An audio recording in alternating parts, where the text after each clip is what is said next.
Here in Manchester, however, there's a different kind of grassroots offal revival going on. It's a little bit hardcore, but it's more affordable and accessible because it's taking place in their very own kitchens. Simon, Howie and Jason set up the Manchester Offal Club 12 years ago to share their love of all things offal. They take turns to host offal dinner parties. I'm intrigued.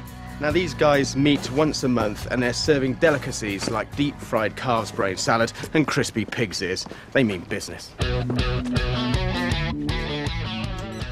Hi, Simon. Hi, Matt. Matt, nice to meet you. How are you?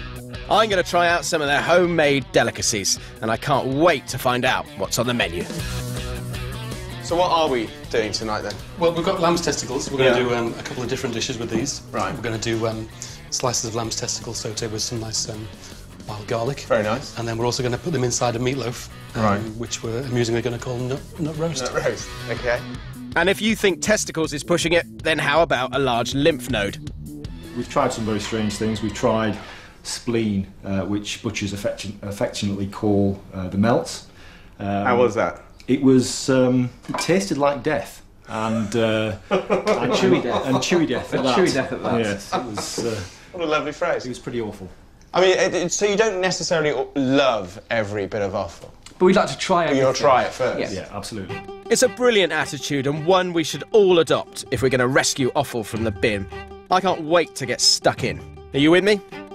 First course, pig's head terrine with a side of brains. This cut will feed 4 for less than 50p a head. Should we try it?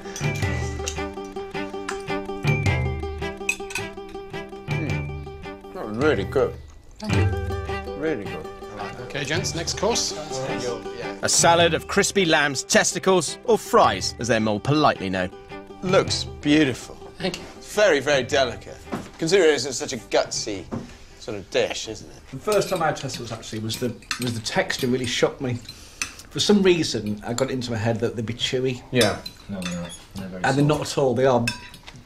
Was really surprising. You know. That was delicious. But there was more, isn't it? There's more to come. My word. Beautiful. The pièce de résistance, Simon's nut loaf with lamb's testicles. That's really nice.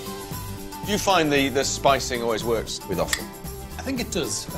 We never want to mask the taste of the offal because Yeah. I think the taste is important. It's very lovely. This is completely experimental. We've never ever tried this dish before. So. Oh, really? So works very well. I'm very pleased it's worked out. It's very good. And I love the name. Look, what these guys are doing here is really important. Yes, we've got offal eating in high-end London restaurants, but it's in our own kitchens we need to get to grips with it. So we really should be following their lead. Now, that Offal Club, it was a really interesting night out. Not what I expected at all. And who would have thought 3 really